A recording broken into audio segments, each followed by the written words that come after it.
So it's that time of year that you may have a little more food scraps. Maybe you're going to the farmer's market. Maybe you're growing a garden. Things are normal. And you don't have to throw them into the waste if you don't want to. You can compost them.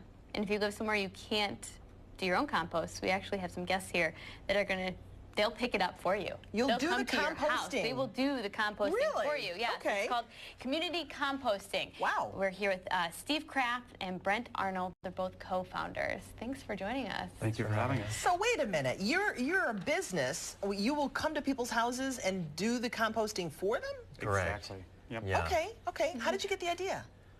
Well, we had just been composting in our neighborhood with our friends and for a community, and we realized that there were a lot of people who wanted this, particularly in an urban setting. We find that people want to be able to compost, but sometimes they're getting rats or raccoons, or they're not really tweaking the pile right, and it becomes sort of a liability for them. So we wanted to take all of the guesswork out to give people the ability to divert this really valuable material away from the landfill and to turn it into valuable soil for them and for the region. So they can come online. Anyone who wants can sign up on our website. It's communitycomposting.org. And if they're in one of the zip codes where we offer service, we can come to your house. We provide this container. You put your food scraps in it, and we turn it into compost for you. Now you say food scraps. What exactly does that mean? What can and what can't be composted? Sure. So really, if you can eat it, it can go in the bin. And that includes meat, dairy, shellfish, avocado pits, things that you may not be able to put in your own compost. We take it to a commercial facility and have it composted, and it can just go in there. Yeah, so even cardboard could go in there, or soiled napkins.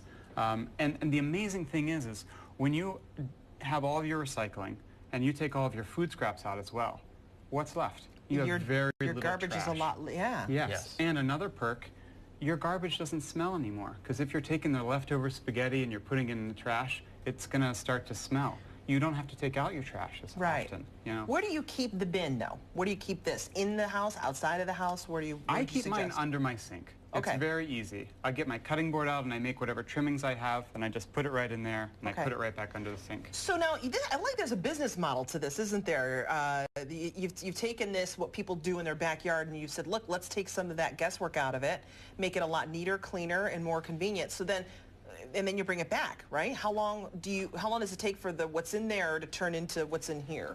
It's a great question. So it's really seasonally dependent. At this time of year, it takes only about 18 weeks to go from food scraps to this, which, you can even smell it. It's this beautiful black earth, and there's nothing food-like about it, and this is full of... That goes where? Into your garden? This goes into your garden, yeah, and it's extremely high in nitrogen, phosphorus, and potassium for growing more plants. And it really, right now, again, it only might take 18 weeks to go from things that you can recognize to this beautiful black gold. And if you are part of the community composting, is this one of the perks? You get to get some beautiful black gold, as you call it? Correct, yeah. So subscribers are able to sign up for one of 3 different tracks. We either distribute the finished compost back to the customer, or organic potted plants, or they can donate their share of the compost to a community garden. And all of this material is produced at Vermigreen in Palmyra, New York. They just do a fantastic job. And the plants that we give back are also organic certified. They're grown by Todd Lighthouse. So all of the material is really just amazing stuff, and it's taking this thing that was waste and making it really something valuable. Real quick, just to give some perspective, you guys have been around since 2013. How much waste have you guys turned into compost? Sure, it's over 150,000 pounds so far, largely from residential customers. Now, we're really excited because in the last month or two, we've been able to open up to commercial customers as well. And I think in the next 6 months, we're going to be able to quadruple our volume. That's amazing. Wow.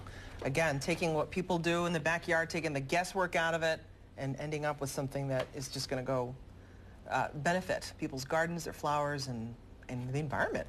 Yeah. Great to meet you both. If I may add one more thing, sure. We also are now offering the service to businesses like restaurants. We opened up to a school, K through 6. And this is a way that people can also potentially save money, because if they're recycling a lot and they're diverting a lot away from the landfill, they don't need to have as much trash pickup. So if you have a restaurant and you're interested in the service, you can come to our website, communitycomposting.org, write us an email, and we can help see what we can do for you. Excellent. Thank you very so much. Interesting. Wow, fascinating. Thanks, guys. Thank you. Really good to meet you. All right, coming up next, eating on the go, but keeping it healthy too. We'll have advice next.